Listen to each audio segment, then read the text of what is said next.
people in the Far East, they cut. They do not. Burning the bodies of people is something bad, but there is something worse than this. What they do, if their fathers or mothers die, they take them to the desert. They leave them somewhere where all the eagles come in hundreds and eat their bodies. The story doesn't end here. The drama doesn't end here. You know what happens? If for sure, some bones and some part of the body will be left. The son or the daughter will have a knife and cut. Wallahi, akhwan, search for it. It's called burial, sky burial. And then they cut the body, and they leave and they throw the meat on the flesh of their fathers and mothers to what? To the eagles to eat it. Ya Allah. Alhamdulillah. Alhamdulillah, we are Muslims. They bury us, and it's mandatory. And if people do not bury us, everyone in the community will be sinful. And we love Allah because He's the merciful God. As we mentioned the hadith of this old man who came to the Prophet and committed all the sins. He is merciful to us than our own mothers. What does it mean?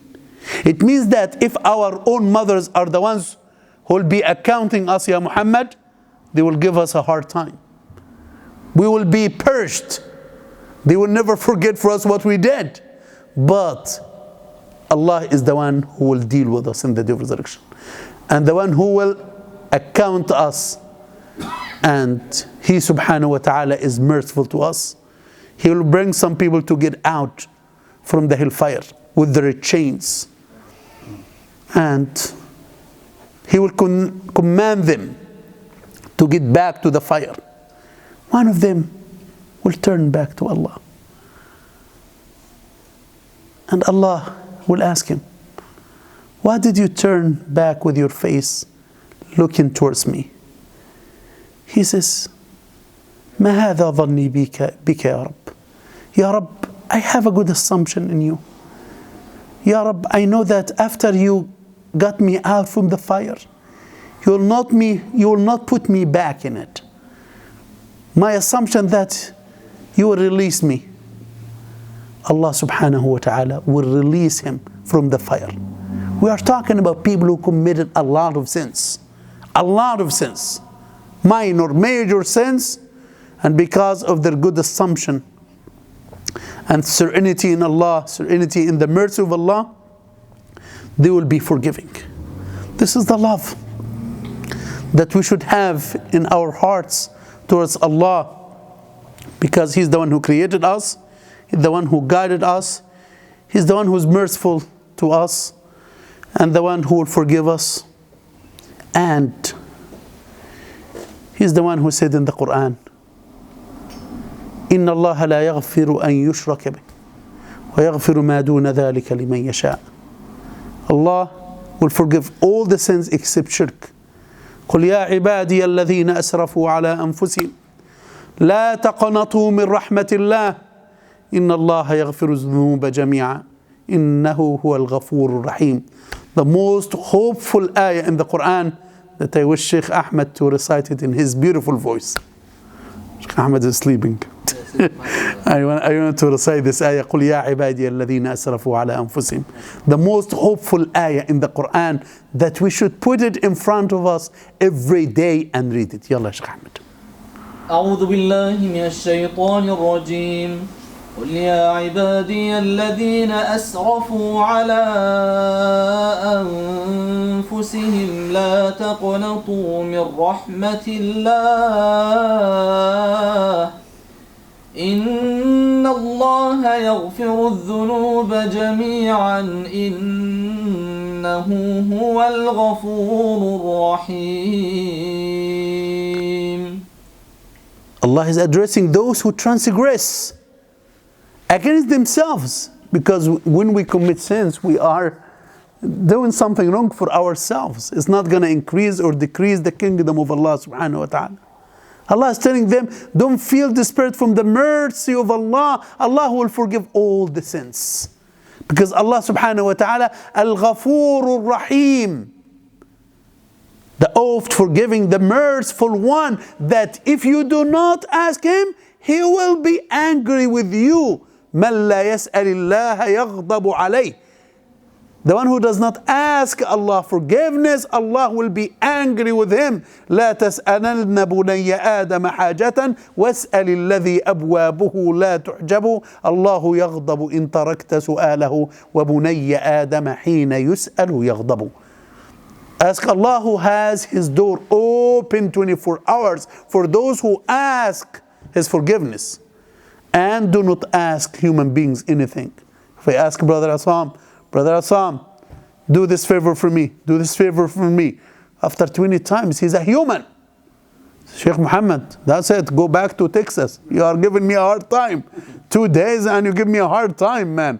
So if I keep asking him for 20 days, he's a human.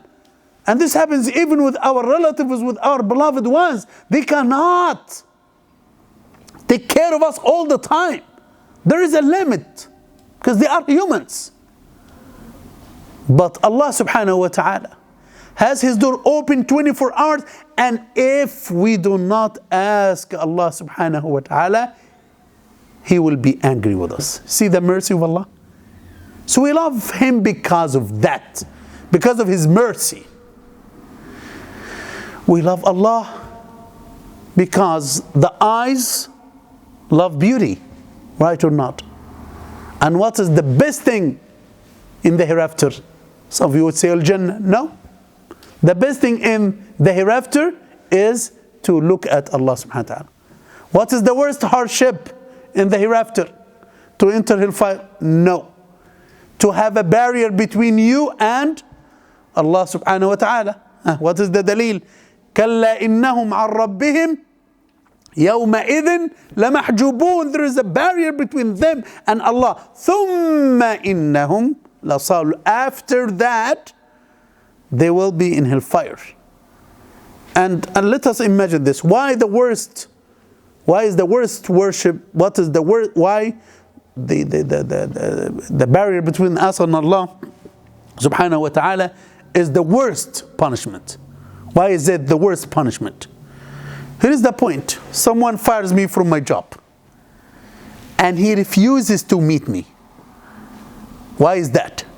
Because he knows that if I meet him, I will justify for him. You are firing me from this job, but I can tell you that I did this and this and this, and the reason beyond the mistake that I did is this and that. Oh, it will be convincing now. So the manager can change his mind. But if the manager and the supervisor and the owner of the work and the employer, no, I don't like to meet you. The hope is lost now. So imagine, we'll not talk to Allah. There's a barrier between us and Allah. We cannot say anything now. So the hope is gone. This is the worst punishment.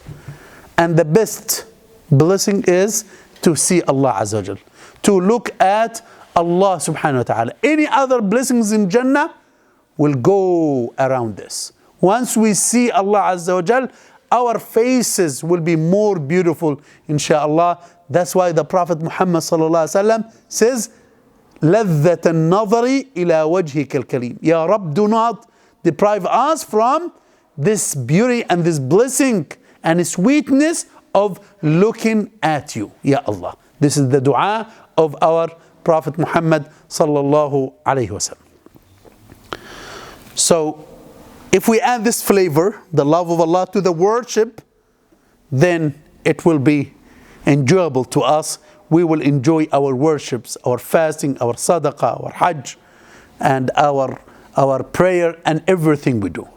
So this is the first reason why Islam is hard to practice, because our misunderstanding about the deen of Islam.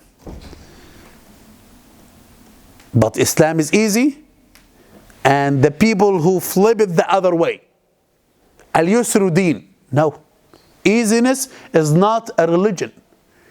Islam, people say, oh, Islam is easy, brother, why make it harder for the, why do you make it harder for the sisters? They shouldn't wear the hijab now. Why do you make it for the brothers? They don't have to, to pray in the masjid. Once they go home, they can pray, dhuhr wa asr. Ya ikhwan, this is haram. Islam is the deen of religion. Islam is the deen of ease, that we can do what Allah commands us according to our abilities. Allah does not charge us more than what we can bear. But easiness is not a religion that I search from here and there to do what? I want the easy one. I want the easy question. I want the easy answer. I want the answer that matched with my inclination. Like the story of the man who was searching for someone to give him fatwa. He was shopping in the fatwa concerning divorcing his wife. So he found the man finally at the end who told him that you divorce your wife while she is in her haid, in her monthly cycle, so your divorce doesn't occur. So the man, this is a real story. So the man was so happy, and he says, Alhamdulillah, I finally found the sheikh who made the haram halal to me. So shopping for fatwa and trying to follow our inclination. I'm using the fatwa, this weak fatwa of this scholar, and this fatwa from this scholar, the abnormal opinion of this scholar, what the Hanafi school says here, and what the Maliki school says here, and they are abnormal opinion and strange opinions. We have this. We have the people who search for these abnormal fatwas and follow them. What does the scholar say about this man or this woman who follow their desire and make everything easy and make everything permissible? من تتبع رخص العلماء فقد تزندق والعياذ بالله. The one who follows the concessions of the scholars, this abnormal and exotic opinions, وَالْعِيَاذُ بِاللَّهِ, he's doing kufr. Why? Because he's not following the deen. He's following his desire. This is number one. The first reason that Islam is hard to practice, and then we do not have many people who practice the deen, and even the people who should practice the deen, they practice a little bit because of their understanding for the deen. They want to come for Friday and that